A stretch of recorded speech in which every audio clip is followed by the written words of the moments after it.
Nashik cut प्रकरण 1909 एक थरारक क्रांती 1909 नाशिक शहर ब्रिटिश सत्तेचा प्रभाव वाढत होता, पण काही तरुणांच्या मनात स्वातंत्र्याची ज्वाला पेटलेली होती.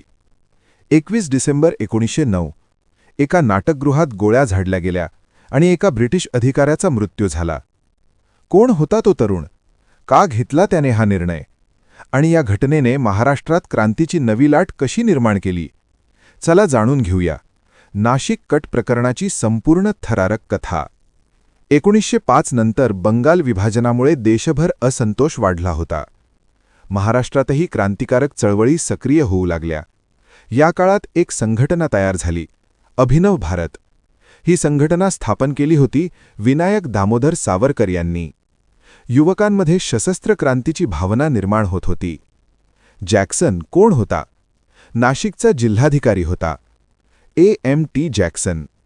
तो अभ्यासू आणि मराठी संस्कृतीचा अभ्यास करणारा अधिकारी होता, परंतु ब्रिटिश सरकारचा प्रतिनिधी म्हणून तो क्रांतिकारकांवर कठोर कारवाई करत होता. त्याने अनेक स्वातंत्र्य सैनिकांवर खटले भरले. यामुळे क्रांतिकारकांमध्ये संताप वाढत गेला.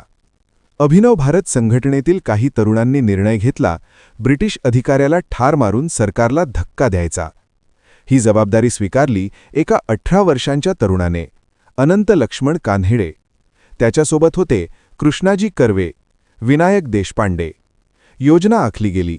जॅक्सनला सार्वजनिक ठिकाणी गोळी मारायची. नाशिकमधील विजय नाट्यगृहात जॅक्सन एका नाटकाच्या कार्यक्रमासाठी उपस्थित होता. कार्यक्रम संपताच अनंत कान्हेरे पुढे आले आणि जवळून गोळ्या झाडल्या. जॅक्सन जागीच कोसळला. सभागृहात गोंधळ उडाला. ही घटना महाराष्ट्राच्या इतिहासात नाशिक कट प्रकरण म्हणून ओळखली जाऊ लागली. घटनेनंतर लगेच कान्हेरे पकडले गेले.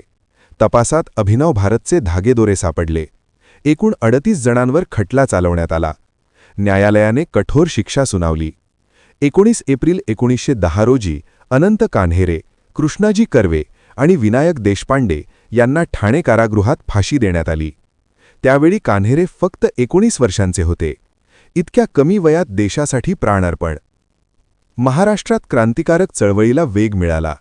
ब्रिटिश सरकार अधिक सावध झाले. सावरकरांवरही लक्ष केंद्रित झाले. पुढील पिढीतील तरुण प्रेरित झाले.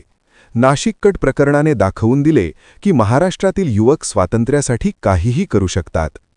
नाशिक कट प्रकरण ही केवळ हत्या नव्हती, तो ब्रिटिश सत्तेला दिलेला थेट संदेश होता.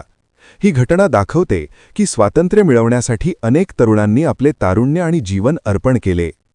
अशाच अजून थरारक आणि अभ्यासपूर्ण इतिहासाच्या कथा जाणून घ्यायच्या असतील तर व्हिडिओला लाईक करा, कमेंटमध्ये सांगा पुढचा टॉपिक कोणता पाहायचा आहे आणि चॅनलला सबस्क्राईब करायला विसरू नका.